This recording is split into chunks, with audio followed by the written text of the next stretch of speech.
Hi అండి. నమస్కారం. అందరెలా ఉన్నారు?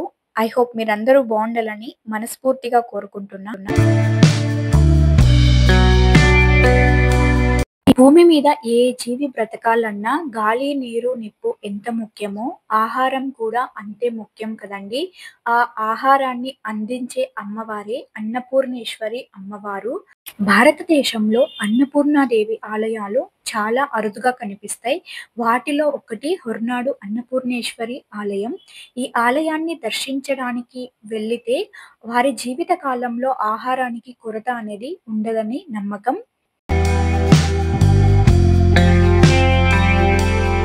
ఈ దేవాలయ దర్శనానికి బెంగుళూరు నుంచి రావాలి.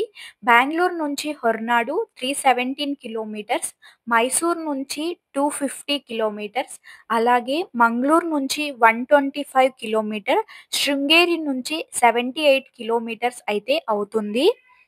తెలుగు రాష్ట్రాల నుంచి రావాలి అనుకున్న వారు ముందుగా బెంగుళూరు అయితే చేరుకోవాలండి.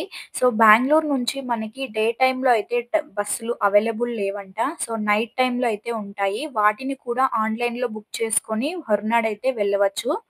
ఇక హొర్నాడు ఆలయంలో ఉన్న అన్నపూర్ణాదేవి విగ్రహాన్ని అగస్త్య మహర్షి ప్రతిష్ఠించినట్టుగా ఇక్కడ పూర్వీకుల కథనం ప్రకారం తెలుస్తుంది. ప్రస్తుతం హొర్నాడు అన్నపూర్ణాదేవి విగ్రహాన్ని 1973లో ప్రతిష్ఠించారు. ఇంకా ఇక్కడ ఉన్న అన్నపూర్ణాదేవి అమ్మవారు బంగారంతో తయారు చేయబడింది. ఆదిశక్తాత్మిక శ్రీ అన్నపూర్ణాదేవి విగ్రహం 5 అడుగులు, 4 చేతులతో ప్రసన్న వదనంతో ఎంతో అద్భుతంగా ఉంటుంది. ఈ దేవాలయంలో ఉన్న అమ్మవారిని ఒక్కసారి చూస్తే చాలు మనసుకి ఎంతో సంతోషం కలుగుతుంది. అమ్మవారి ముఖం చూస్తేనే మనలో ఉన్న బాధలన్నీ తీరిపోయాయా అనిపిస్తుంది. అంత అద్భుతంగా ఉంటది అమ్మవారి ముఖంలో కళ అయితే. ఇక ఇక్కడైతే నిత్య అన్నదానం కూడా ఉంటుంది. వెళ్ళిన ప్రతి ఒక్కరికి కూడా కడుపు నిండుగా అన్నం అయితే పెడతారండి. సో, మేము కూడా భోంచేసాము. అన్నం చాలా అద్భుతంగా ఉండిందండి. ఈ పీఠంలో అమ్మవారికి ప్రతిరోజు త్రికాల పూజలు జరుగుతూ ఉంటాయి.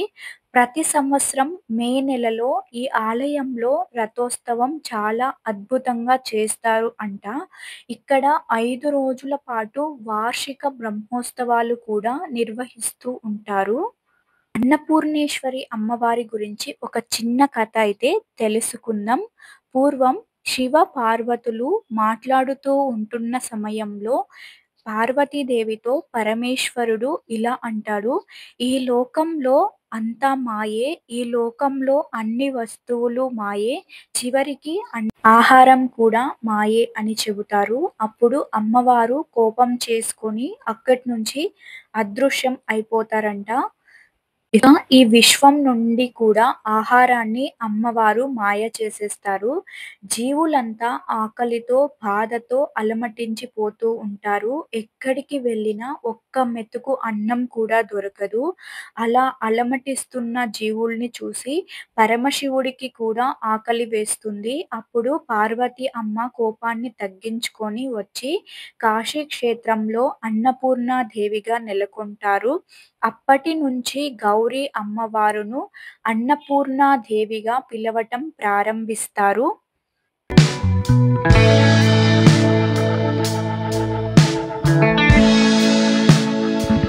చూసారు కదా! ఇది హొర్నాడు అన్నపూర్ణేశ్వరి అమ్మవారి ఆలయ చరిత్ర గురించి కొన్ని విషయాలైతే తెలుసుకున్నాం కదండీ ఈ వీడియోలో. సో, మీకు గనుక వీడియో నచ్చినట్లయితే ఖచ్చితంగా లైక్ అండ్ సబ్స్క్రైబ్ అండి. అలాగే ఎవరైనా హొర్నాడు వెళ్ళాలంటే వాళ్ళకి ఈ వీడియో షేర్ చేయండి. కొంచెమైనా యూజ్ అవుతుంది. సో, అలాగే మేము నెక్స్ట్ ఇక్కడి నుంచి ఏ టెంపుల్‌కెళ్ళాము అనే దాని గురించి నెక్స్ట్ వీడియోలో అయితే తెలుసుకుందామండి. అంతవరకు మన ఛానల్‌ని కొత్తగా చూసిన వాళ్ళైతే సబ్స్క్రైబ్ చేసుకోండి. లైక్ చేయని వాళ్ళు లైక్ చేయండి. Thank you everyone.